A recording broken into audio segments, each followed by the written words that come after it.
fighting for freedom over land and air. G.I. Joe, a real American podcast. G.I. Joe is there. Smoking crack, smoking weed. What's up, Dallas Baldwin? How are you doing today? That was the second time I got herpes. Anyway. Shit. Holy shit, ladies and gentlemen, we're off to a hot start. Oh, is Mike on? What? Mike's on, dude. We're here with a brand new series, dude. Yo Joe, a real American podcast. I'm Kevin Porter, Dallas Baldwin. Dude, we're here, dude. We're reviewing G.I. Joe. We finally made it. Yo Joe. Yo Joe, dude. We're gonna be a household name in no time. Working up to it. Quick shout out, much love to the guys at G.I. Joeberg. They were the ones that kind of rekindled this love of G.I. Joe for me almost 10 years ago now, and I've been watching that show ever since. Those guys are great if you haven't seen them, but definitely check them out. After watching our show, of course. Yeah, you gotta watch us first. I know, dude. I was telling you before we recorded. Dude, it's good because we've had this plan for a little bit, dude. Like, because obviously, if you're a fan of ours, that means you're obviously a fan of the podcast in disguise, our sister podcast, I guess you would say, more or less, Flagship Saturday morning cartoon. Flagship Saturday morning podcast, dude. And this is our flagship Sunday morning podcast, dude, as you're listening to it. If you're listening to it on the day that this episode comes out. They give you something to do all weekend. Yeah, dude. But I was saying, dude, I was on YouTube the other day. I've been watching a lot of G.I. Joe stuff, and all of a sudden this trailer popped up for this new YouTube page, and it was a page dedicated to G.I. Joe. And I was like, oh, fuck, Dallas, no. Dude, we're about ready to start our own retrospective. So I was like, dude, we got competition now, dude, because weekly we're going back-to-back episodes, dude. You gotta beat that algorithm game. He already had 2,000 views and shit. I was like, fuck. We gotta step our game up, Dallas. So yeah, like and subscribe because we don't want to die as customer service representatives. Yeah, dude. Don't let us die that death, ladies and gentlemen. Subscribe. Let us pay the bills with our obsession with G.I. Joe. So, damn. That would just make my freaking life. Be like, dude, you just walk in there one day, you're like, fuck you, fuck you, fuck you, I'm out. So let's go ahead and jump into the very first episode, which is the pilot episode, right? So this is a 4-part series. We kick off with the Cobra Strikes, Dallas. And much in typical Sunbow fashion when it comes to a toy property, they didn't waste any time. They start right out with the gate with an awesome one. And in a lot of ways, it seemed a little more organic the way they introduced the characters than they did in the Transformers. I will, full disclosure, I'm a little bit biased between the two when it comes to G.I. Joe versus Transformers. But they didn't have as many characters to introduce. And they did a really good job showing, how reliable each of them are and what their personalities and skill sets were like. They fleshed those characters out without too much tongue-in-cheek exposition. You got Duke, the blonde-haired, blue-eyed, all-American leader. Did you read my bio? Yeah. Didn't you read my bio? Man of action. I'm a man of action, dude. Translation, I'm a Chad. Shit, dude. And I stand 8 feet away from the urinal when I take a whiz. My dick is so big. I just have the range. I know, dude. He's just able to hit it. He's like, go under. Yeah. Breaker and Clutch would be at the other two, standing right up and next to him like you do. Duke's just 8 feet back, just aiming. What are you doing, Duke? Didn't you read my bio? Man of action. The man of action pisses across the room and does not spill a single drop. Establishes dominance. Yeah, this is me establishing dominance right now. Holy shit, dude. Starts out with her talking about the brand new, little bit of toy advertisement on their end. They're talking about the brand new Sky Striker and how awesome it is.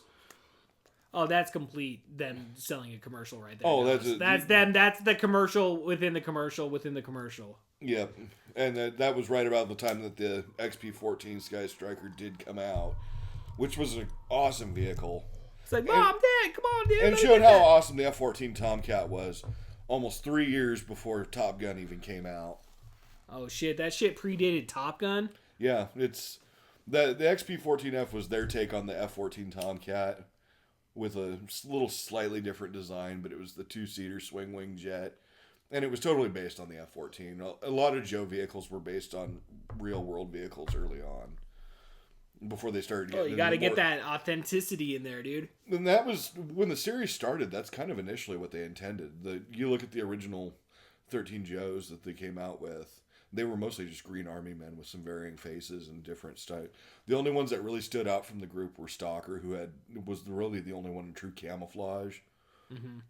And then you had Snake Eyes, who was just called Commando, the code name Snake Eyes, and this was before he was established as a ninja or anything like that. He was a guy in a black suit with a black balaclava and goggles, and he carried an Uzi.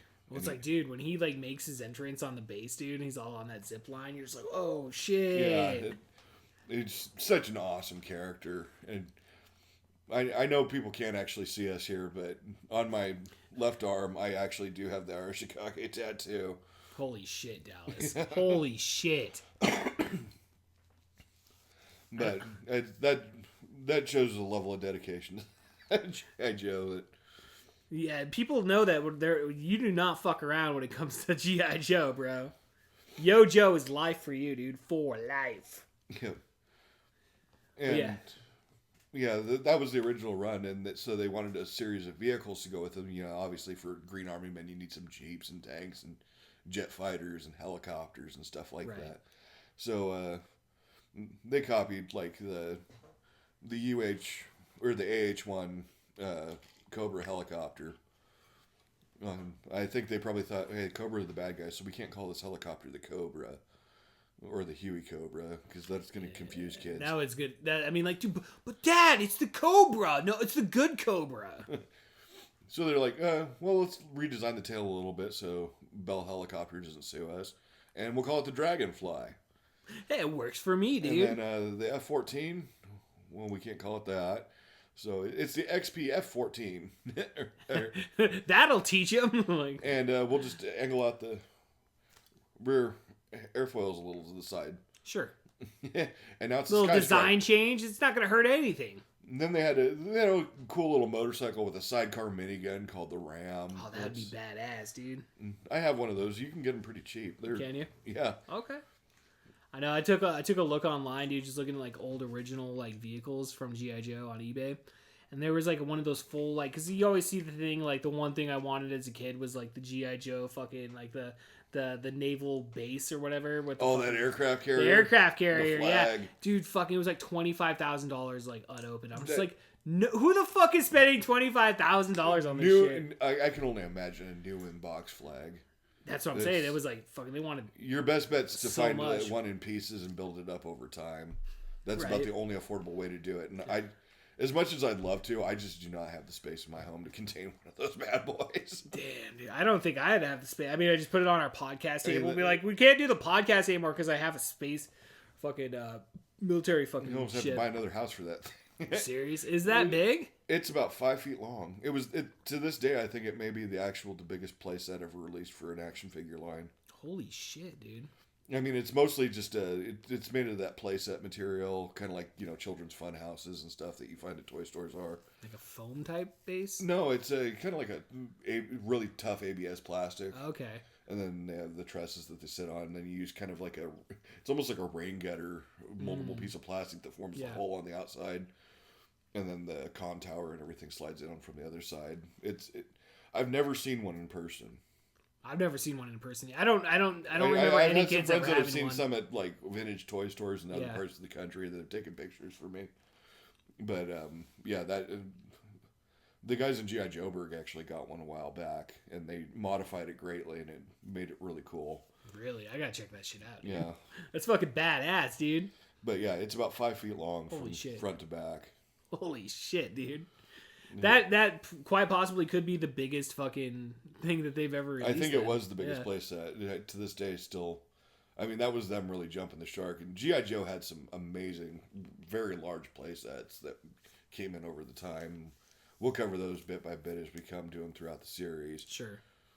But yeah, it was, as the line expanded, they got more fanciful with their designs. It got more wild. They started including ninjas into it, and Whoa. it was mostly due to the writing of Larry Hama, who did a lot of the comic books and did all the bios for the characters, and did some of the writing for the cartoon too. And he was a Vietnam veteran. Oh, no shit. And he didn't really want to tell like a glorified, military good, everything else bad, capitalism good, not this is Reagan's America. I think he wanted to, because it's definitely, when it comes to the comics and the bios and things, it's definitely more grounded. As far as, like the cartoons, obviously over the top. It's a 20-minute commercial. Pretty much, yeah. But there were times where it would show like really emotional moments in the comics and show like the cost of war and things like that. People would die. There was no plot arc. Like real life shit, yeah. And he didn't try to glorify things. It was kind of cool, and he was a great writer. Well, yeah, man. I mean, we're in the long haul. We're gonna see those episodes, dude. Yeah. Fucking Yeah, Yo Joe, fucking episode 1. At the Cobra time of this Strikes. recording, by the time this airs, we will have already met him. But in 4 days or 3 days now, we're gonna be meeting Sergeant Slaughter. Dude, it's a dream come true. Yeah, I showed you my copy of WrestleMania 7. I'm gonna get him to sign. that's gonna be so awesome. I'm so excited, dude. Dude. And then hopefully we get him to do a bump for the show, dude. That'd be So cool, every time dude. you see the episode, just fucking, this is Sergeant Slaughter. That'd be so cool. You're listening to Yo Joe. Even in those days, because unlike Transformers, G.I. Joe was still going strong when I was a little kid. Me too, yeah. It ran all the way up into about the mid-90s before the series was canceled. I was gonna say, dude, because I remember I know my mom told me I was into G.I. Joe. I know I had that Sergeant Slaughter, like the original Sergeant Slaughter toy. And I know I watched G.I. Joe, but Transformers, yeah, that was like, again, like we talked about on our sister podcast, like that was something I got into when I was like 30. Because I was like, oh, I've never watched this. I should watch Transformers, the cartoon in America ran up into about 89. Which is right around the And time I would have been watching cartoons. That's when they started what they call Generation 2 or Gen 2. And that was basically just repaints and re-releases of the Transformer characters. Oh, really? And that went up until about 93. Oh, So they okay. were still around, but the pretty cool. popularity for Transformers had kind of waned by that point. But G.I. Joe... Poor Optimus Prime. And a lot of those Gen 2 figures were kind of cool, and they had a lot of really cool, very 90s commercials for some of them, if you look them up. But G.I. Joe had lasting power. It made it all the way up into the 90s before they finally just kind of ran out of gas. And That's when X-Men all comes out. They're like, what's up, I mean, G.I. Joe? Some people, if you talk to purists too, they'll say G.I. Joe was all the way from the 60s, all the way. Oh, I've heard that. Yeah. Because that's when the first, 12-inch, Oh, we know all about those 12-inch fucking G.I. Joe don't action remind figures. me. Shout out, watch the brand new episode of Spin This with Kevin Porter premiering April 20th. But those 12-inch G.I. Joes that started in the 60s were always popular with kids. A Real American Hero they didn't even want to do a 3 3/4-inch scale figure line. But it came about because of the gas crisis around that time. Prices of oil and consequently the plastic it was made from it had become more expensive. So they're like, we're not selling enough of these to justify the cost of them. So let's scale them down. We can make G.I. Joe, soldier toys, but they'll be at 3 3/4 scale, O-ring figure style. And we can still have vehicles for them like Jeeps and shit like that. And that was kind of how A Real American Hero was born, because Larry Hama, who was a writer for him at the time, was like, I need to give these characters personalities and stuff, or kids aren't going to really care. You're like just smoking cigarettes and drinking beer and shit. Yeah. Fucking with their New PTSD G.I. Joe. He sits in a corner and stares through the wall, Stares through the wall. reliving nightmares of battles long past. Ah! Drink the beer to make the pain go away. Smoke your cigarette, little kid. Hit your son when he says he wants to join the army. Don't do it, son. I've seen some things and some stuff, man. I wouldn't recommend it. Shut up, Dad. Whack. I guess we got. I'm definitely happy that we went over like a lot of the history there. But yeah, let's go ahead and keep going on that episode, because like fuck, we're barely into the first fucking scene when they're establishing all the characters and fucking Cobra all shows up. Yep. And so yeah, the Sky Striker lands and damn near clips Duke's head. Duke's like, "Oh, I'm gonna knock the mustard out of that hot dog," and he goes running up on it like, "Hey, laser brain or bacteria breath, you nearly clipped me." And then it turns out it's their very capable martial arts secret agent lady, Scarlet, who is an awesome character. Yeah, Duke's just like, look at the tits on her. Yeah, Holy shit. Scarlet is a looker. Sure. There is no doubt that uniform is... Ooh-wee. That is not military regulation. She got special permission on that one. Joe has always played fast and loose with uniform regs. Yeah, I mean, that's kind of their thing, dude. They're a special force, so they're able to have casual fucking Friday every day. Their internal detective wears a vacation shirt with his army green army pants and combat boots. Hey, man. It's a good look. Scarlet apprises them that they're going to be launching a new satellite which will help them monitor things and relay information on Earth. So Duke and some of the others go to the base and get led around by the general who's explaining how the satellite works. And, of course, they have to have the bitchy bureaucrat major who's whining about all the tax money that got wasted into this. And she's immediately just a dislikable character. She's real ugly, too, dude. Yeah. Real fucking ugly. Real dog of a face. Anyone that's ever served in the military and had to deal with a bureaucratic asshole officer. Bro, that's my stepmom, bro. Right there, dude. a paper pusher that just has no sense of humor. My mom had always said, dogs gotta walk, Dallas. And that, and that dog did walk. Oh, she walked. She walked. Away with all my dad's money. Buzzing! Childhood trauma. Yeah. Holy shit, dude. And so the general's explaining, well, we don't think that anyone can break into this installation. And Duke's like, well, the G.I. Joe team hasn't given it a try yet. And the general informs him, that's actually exactly why you're here. Because we want the G.I. Joe team to break in here. And that'll prove, if at least if you guys can do it, then we know where our security faults are. And it'll make it impenetrable for anyone trying to steal the satellite. So Duke has a portion of the team crack into the base using live ammunition and causing real explosions. And that's when Snake Eyes all comes in. yeah, dude. Snake Eyes comes shuffling up a power cable, and Stalker drives a motorcycle right through the gate and fires a minigun at friendly forces, and then bails off the thing halfway into a fuel dump, causing a massive explosion. It makes for a very impressive first episode. It definitely, it's impressive as hell. Especially when he jumps off that thing and does a flip onto the rooftop. And shit, dude. It, just shows how agile and badass Stalker is as a character. Yeah, Stalker fucking fucks, dude. Hardcore. In his bio, he was a former gang warlord from Detroit. Oh, he fucks hardcore even more, dude. Holy shit, dude. And he decided, Lonzo Wilkinson was his name, and decided that he didn't want to be about that life anymore. So he decided to join the Army, went through Ranger School, and became the G.I. Joe team's first real established Ranger. And one of the earliest leaders of the team, too. Hell yeah, dude.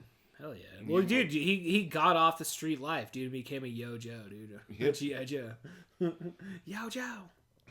And they'll usually refer to him in the series as Stalker or Sergeant Stalker. But next to Duke, he has quite a bit of authority. Yeah, when Sergeant Slaughter rolled in, he's like, not today, son. It shifts We're a bit as dropping the series that. goes on. But Stalker's actually seen less as later goes on, but that's kind of how it goes. He got a desk job, dude. He just kind of took it easy, dude. He hit his retirement, Dude, get that pension, dude. Yep, Come on. Exactly. You gotta do it. But they reveal it, we then cut away to meet the enemy for the first time to a very ominous looking castle in the fictional country of Transcarpathia. Oh, that's original. Yeah. Transcarpathia. Transylvania? No, Transcarpathia. Yeah. The Carpathian Mountains in Transylvania. Right. Which is in Romania. Shit. Fucking Cobra fucking Commander, dude. Come on. But yeah, I guess they didn't. I guess they were trying to be apolitical by not naming a specific country. Sure. They do that many times throughout both Transformers. Well, it and makes G.I. sense Joe. with all the vehicles, changing the names and everything. I mean, it's kind of on point. I mean, not like a country can sue them, but they can definitely throw a fit if they're. Dracula shows up. This is my country! But and it also kind of sets the stage for it being ominous, because this hooded figure shows up, and his superstitious men servants that are carrying supplies are freaking out because cobras emerge from the ground and start writhing. It turns out they're mechanical and they're part of a lock system to get into the castle. He walks up to. It's pretty futuristic. Yep, it's very futuristic, hidden in an ancient design, which was kind of a very stylistic choice for Fucking Cobra. Elon Musk, eat your heart out, Jesus. Well, even Destro calls it out, saying, you've wasted untold amount of money on this melodramatic location, Cobra Commander. You could just tell right from the beginning Destro and fucking Cobra Commander right now. Oh, At fucking odds, dude. The only reason they get along is because Cobra Commander buys weapons from Destro. Well, you gotta have a working relationship, right? Yeah, and that's the only reason Destro gives him the time of day is because he gives him money. You Destro, much like the relationship between Starscream and Megatron, Sure. Destro is constantly trying to undermine or sell out Cobra Commander. I feel like Destro has more balls than fucking Starscream, though, Destro dude. definitely has more balls, and Destro leads his own army that aren't revealed quite yet, but he has Mars Industries, Military Armaments Research Syndicate, and controls his own army of very, very Scottish soldiers called Iron Grenadiers. Hey, dude, I gotta defend the homeland, dude. Come on. Yep, and according to Sunbow Animation, every Scottish person in the world sounds like Sean Connery, which is why Destro always talks like this. Dude, that's exactly what he sounds like, though. That's what they all sound like. You fool, Cobra Commander! You a fool! And Destro reveals to Cobra Commander that he has gathered the 3 catalytic elements needed to power what they call the mass device, which is a device that controls mass. Makes sense. It's pretty straightforward. Yeah. I get it, dude. I know science, Dallas. It's a teleportation device, essentially. They can pull one thing from one place to another. But in order to make it work long range, they need to control the satellite that the Joes are currently reviewing with the Army. So Destro says, instead of transporting the satellite there, we'll just transport a bunch of soldiers and tanks over to them, and they can take it by force. Dude, on paper, it makes sense. And that's when that bitchy bureaucrat major reveals itself to be not the ugly, nasty bureaucrat. Fucking but dog, dude. Fucking dog. she tears face. off the mask and has a very bad Eastern European accent. It's fucking Baroness, bro. She's Yeah, fucking... but it's the Baroness who, everything else is forgiven because the Baroness is really hot. Yeah, I mean, no, dude, look at those tits. Come on. Dude, they drew those tits on all the women so nice. Dude. Thank you for our childhood, Hasbro. Thank you, Floridary. Thank you for it. Or is he one of the animators? Yep. Okay. Fuck, dude. Nah, dude. They fuck, dude. They fuck. And yeah, it's the Cobra troopers show up and they steal the satellite and get transported back. And just as Duke and everyone else had turned the tide and were about to kick their cans. It was a pretty big battle too. Yeah, dude. they showed up and they forth, just dude. came uncorked. They had Duke all bust out a handgun. I'm just like, dude, you're gonna need more than that, dude. Nah, it's Duke. He can do it with a handgun. Well, they went and got better guns, and then they beat the shit out of him. They did run back and get better guns. They fucked him up, dude. And then Cobra was like, okay, we give up, we surrender. And then the Baroness realizes all Cobra Commander has to do is transport him back. Our surrender has been canceled. And the only problem is that's like Duke, Iran right now. They're like, it's been canceled, America. Fucking, and Iran's been canceled. you think you've been canceled yet? wait till tomorrow. You'll be the most canceled country in all of countries. Everybody said I'm doing the best. I am the best dictator of all. That's what we call a callback, Dallas. But that was pretty cool how Duke fucking he shows up and just like Duke realizes he's been transported to the Silent Castle in Transcarpathia and wastes no time in immediately starting to kick ass all over the place. Yeah, he fucking completely outnumbered, out of his element and out of his war zone. He doesn't give a shit. He just immediately starts Chuck Norrising his way. Chuck Norris, R.I.P. Yeah, rest in peace, Chuck. Chuck and D. What? He immediately just starts beating ass all over the place. Yeah. And it's not until they put a headband on him and kind of short circuit his brain. Got him in that proper. He got that 5G treatment, dude. Yep, he got that 5G treatment. Yeah, dude. They throw him in a cell with the other. I'll just call Facebook. They throw him in with the other slaves and tell him that he's going to be doomed to the arena of sport, which is basically just him and Destro, Cobra Commander and Destro playing with Atari controllers, making their slaves fight like video game characters. 2 buttons. That's all it takes, dude, to control the human body. Yep, 2 buttons. Hey, to be fair, that actually looked really fun. Dude, I mean, that's where video games are going, dude. You got the PS5 next. It's They- brain they're implant gonna chips. assign you your own person to control. You can't trust Elon Musk, dude. That neurotechnology, like, you can't trust that. I don't want to. Dad, I hate this game. Too bad, Jimmy. Keep kicking the car. Ah! This will teach you to mouth off to your mom. It's like, dude, you like want to send your kid to go get cigarettes for you. You're just like, here's his letter, and I'm gonna control you there, dude. I'm with you the whole way, Jimmy. You fuck up and jump in front of a car. No! Game over. Oh, that got dark. Welcome to Yo Joe, a fucking real American podcast, ladies and gentlemen. But Duke, you know, he fights in the arena of sport against this gigantic, like 10-foot tall barbarian monstrosity. Yeah, dude, imagine the size of the cock on that guy. Oh yeah, no, I think that was his cut name from the show. Size of cock. Barbarian Thundercock. Barbarian Thundercock. Cock of size. But Duke actually holds his own against the guy, and that's about where the episode ends. You leave it on a cliffhanger, It shows Destro and Cobra Commander saying, "Sport can wait. We have other things to do." So they just put their video game down and send Duke off to be back in the slave pens. No, so it wasn't a fight to the death.